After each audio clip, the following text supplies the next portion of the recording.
Welcome to my channel, Tushupal. বড়দেরকে প্রণাম জানাই আর ছোটদেরকে বুক ভরা ভালোবাসা দিয়ে আমার ভিডিও আরম্ভ করছি। আমার ক্ষেতি পরিষ্কার করেছিলাম লোককে দিয়ে, ওগুলো আমি একটু আপনাদেরকে শেয়ার করছি বন্ধুদেরকে। আপনারা দেখুন, ভালো লাগবে আর একটু সাবস্ক্রাইব করে দেবেন আর পাশে থাকবেন, আমার ভিডিও দেখবেন। বাড়ির ভেতরে অনেক গাছ টাছ হয়ে গেছে, সেগুলো পরিষ্কার করাচ্ছি। ভালোভাবে হাঁটতেও পারা যাচ্ছে না, এমন হয়েছে। বাড়ির ভেতরে এত গাছ হয়েছে, সব পরিষ্কার না করলে হাঁটতে পারা যাচ্ছে না। শুধু গোটা লঙ্কা গাছ আছে আর ওই যে একটা পেঁপে গাছ আছে, এখানে আর কিছুই নেই। পেয়ারা গাছও আছে, পেয়ারাও ধরে অনেক উঁচুতে উঠে গেছে, সেগুলো আর পাড়াও যাচ্ছে না। পেয়ারা যে মানুষ খাবে, সেগুলো পেয়ারা পাড়তেই পাচ্ছি না, খাবো কি? দেখছে না গাছগুলো কাটা করাচ্ছি। আমাদের আগে তার কাকু যখন বেঁচে ছিলেন তখনও আমাদের বাড়িতে আসতো। ওই ছেলেটা খুব ভালো। ওই তার গাই ছেড়েছে, দুটো গাই নিয়ে এসছে, চড়াচ্ছে। আমাদের তো বাড়ির ভেতরে কত ঘাস হয়েছে, কত আজে বাজে গাছও হয়েছে, গাইগুলোও চড়ছে আর ওখানে একটু পরিষ্কার করে দিচ্ছে। ভালো লাগছে, কথাও বলছি। একটু কথা বলারও লোক বাড়িতে তো নেই। এগা ইয়ে করা হবে কি গো বাবু? এগা জাড়া হবে? এগা আর কে জাড়েটে নেই তো, ওরা পরিষ্কার তো করতে হবে না। এনে এগার ওই চালবো কমন করি। সব ঝাড় গাছের পাশে সব সাহাড়া গাছ আর কী আছে, সৌগাটিকে সাফা করে দিব, সৌগাটিকে সাফা করে দিব।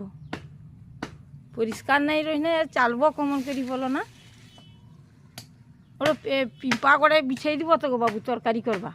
হ্যাঁ গো, ওটা পিঁপা গাছটা দেখিছে তো? পিঁপা লাঠি আছে, লাঠি আছে, পিঁপা করে বিছিয়ে দিব। তোমাদের দিদি নিয়ে যাবো, গোটা নিয়ে যাবো, খাবো।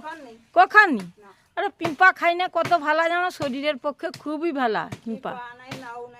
এ ভগবান, যেগুলো ভালো জিনিস সেগুলো কেউ খাবে না। খাবো, খাই না ভালা। আচ্ছা মুই আনো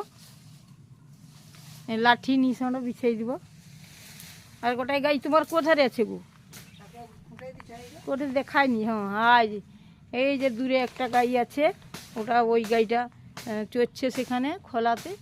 আর একটা গাই ওইখানে নোটার ভেতরে ঢুকে গেছে। দাটা কোঠে রাখলো গো? তুমি কাঠিটা ঘর নো আলো? হই হই না, সে কাঠিটা আমার ঘরে কাঠিটা বি নেই। যে লঙ্কা গাছ দুটো আছে, আর তো কিছু নেই ওখানে। আর বাদারটা ঠিক করে তো এখনও হয়নি, সেইটা হয়ে গেলে তারপরে তখন করা হবে। ওইদিকে বাদারটা এখনও পুরোটা গেটটা করা হয়নি। চারদিকে এটা দিয়েছি, কিন্তু গেটটা এখনও হয়নি। গেটটা হলে তারপরে গিয়ে করব। আনাজ টানাজ চাষও করা হবে, আগে তো হতো সব কিছু। এখন পরিষ্কার করে আম গাছটা, গোটা আম গাছটা, হ্যাঁ আম গাছটা থাও। আর লঙ্কা গাছের ধার গান থেকে করে দেবো, সেই নোটা কাটি দিব।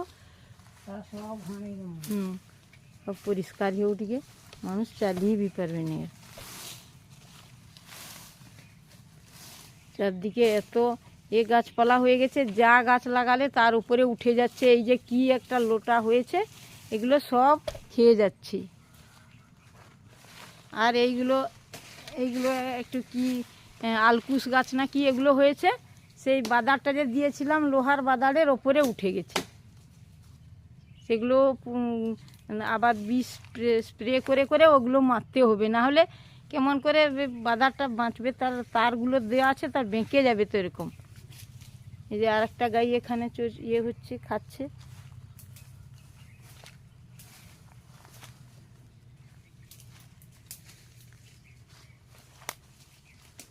আমি একটা লাঠি আনছি, ওই পেঁপে পাড়া করাবো। পেঁপে গাছে পেঁপে আছে, কিন্তু তরকারি করতে পারছি না। পেঁপেগুলো পাড়তেই পারছি না, এত উঁচু গাছটা, আর লাঠি দিয়েও পাচ্ছি না। ওই ছেলেটাকে বলছি একটু করে দেবে। এই যে আমাদের নারকেল গাছ, সে নারকেল গাছটা রোদ হয়ে গেছে তো ভালো করে দেখানো যাচ্ছে না। আমি একটা লাঠি নিয়ে আসি, লাঠি আনলে ওখান থেকে পেঁপে পাড়া হবে। দেখছি দুটো পেঁপে গাছ আছে, সেই এদিকে একটা আছে আর ওই দিকে উপরে একটা আছে পেঁপে গাছ, দেখা যাচ্ছে না। নিম গাছটা আছে, নিম গাছটা লেগে তার কাছে উঠে গেছে। নিম গাছটা এমনভাবে উঠেছে যে ওটাতে তার করা যাচ্ছে না।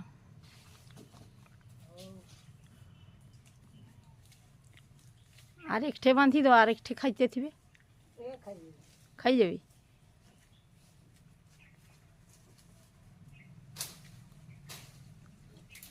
জায়গাগুলো কত পরিষ্কার ছিল, আমার হাজব্যান্ড যখন বেঁচে ছিলেন ওগুলো অনেক পরিষ্কার ছিল। এখন কিন্তু সব গাছপালা ভর্তি হয়ে গেছে, পরিষ্কার করার লোকও পাচ্ছি না। ওই ছেলেটা আজকে এসছে যখন, তার গাড়িটা এইগুলো চড়াচ্ছে আর আমার একটু কাজটা করে দিচ্ছে আর কি। ছেলেটা খুব ভালো। ওদের আগে তো খুব অনেক কাজ করতো, আমাদের বাড়িতে আসতো। এখন তো আর চাষবাস নেই, আর কি কাজ ওরা করবে। এখন এই বাড়ি টাড়িগুলো পরিষ্কার করতে কোনো দিন ডাকি, আসছে।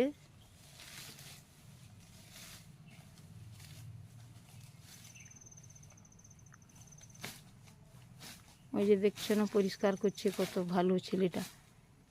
ওদেরও তো চাষবাস আছে, টুকটাক ওরা চাষ করে লোকের কাছ থেকে জমি নিয়ে করে চাষ করে। আর কি করবে, নিজেদের তো এত বেশি জমি নেই, বাবা তো আর এত বেশি কিছু রেখে দেয়নি। তারাও কাজ করতো, গাড়িটাই রাখতো। না গো, তোমার জমি আছে? নিজের ওদের কিছুই নেই বললে হবে। ওরা যা হোক করে লোকের জমিনে চাষ করে সাঁজা নিয়ে করে যাও দিনকাল কাটাচ্ছে। কী করে? হ্যাঁ, আমাদের জমিগুলো তো আমার দেওর অন্যজনকে দিয়েছে, বলছে তোমাদের জমিগুলো তো পাওয়া গেল না বলছে। আর কি করব? হ্যাঁ, এই বরাবর আমাদের এখানে সব দিন ওরা কাজ করেছে, ওর দিদিও করতো, আর সবাই করেছে। আর ওর কাকুকে সবাই খুব ভালোবাসতো। ওরা ওষুধ খাতো, কোনো দিন পয়সা নিতেন না আমার হাজব্যান্ড, এত ভালোবাসতেন ওদেরকে। এখন আর কেউ তো আসে না ভালো করে, আর কাজ বাজও নেই তেমন, কে আর আসবে? বেশি তো চাষের কাজ করতো সবাই এরা, আর এখন তো চাষবাস তো কিছুই তো হচ্ছে না। তারা তো তার সাঁজা দিয়ে দিয়েছে আমার দেবর, আর আমি আর কি জমিতে আমাকে যতগুলো আমার, আর সেগুলো দিয়ে দিলে তো আমি এদেরকে দিতাম, ওরা চাষ করতো, ওরা আমার কাজও করে দিত, কত ভালো হতো। কবে যে এগুলো কি করবে ফাইসালা সেটা জানি না। আমার দেওর তো এগুলো তার সাঁজা দিচ্ছে, পয়সা উঠাচ্ছে, আর এরকম চলছে আর কি। আম গাছ যেখানে সেখানে হয়ে যাচ্ছে, আম আঁটি পড়েছে তো আম গাছ হয়ে গেছে। আর কি আর করবে? আর নিম গাছও হয়ে গেছে, এই নিম গাছগুলো বড় হয়ে গেছে, পেয়ারা গাছের ওপরে উঠে গেছে, আর কিছুতেই এগুলো পরিষ্কার করা যাচ্ছে না। গাছের ওপরে গাছ, পেয়ারা গাছটা তো তাদের ওপরে অনেক ওপরে চলে গেছে। এই যে সজনে গাছও আছে আমাদের, সজনে গাছেও তো উঠে গেছে এই লতাগুলো। এই লতাগুলো উঠে গিয়ে তো গোটা একবারে অপরিষ্কার করে দিচ্ছে। যে শোঁয়া পোকাও হয়ে গেছে সজনে গাছগুলোতে, শোঁয়া পোকা হয়ে গেছে। শোঁয়া পোকাগুলো তো গাছগুলোর পাতাগুলো সব খেয়ে নেবে, নষ্ট করে দেবে। কিন্তু কখন এগুলো পরিষ্কার করছে? এই যে দেখি একটু আনি, এগুলো অনেক ওপরে শোঁয়া পোকাগুলো চলে গেছে। যে শোঁয়া পোকা মারি হবে নাকি গো বাবু? এই যে দেখো সেই উপরে উঠিয়েছে একেবারে, গাছটার সজনে গাছটার অনেক উপরে আছি। মারি দিনে শাক, নাই তো এগাতা সজনে শাককে শেষ করে দেবে, খাই দেবে, খেয়ে করে শেষ করে দেবে এগুলো। এখানে আমার ভিডিও শেষ করছি। আপনারা দেখুন, পাশে থাকুন, সাবস্ক্রাইব করুন।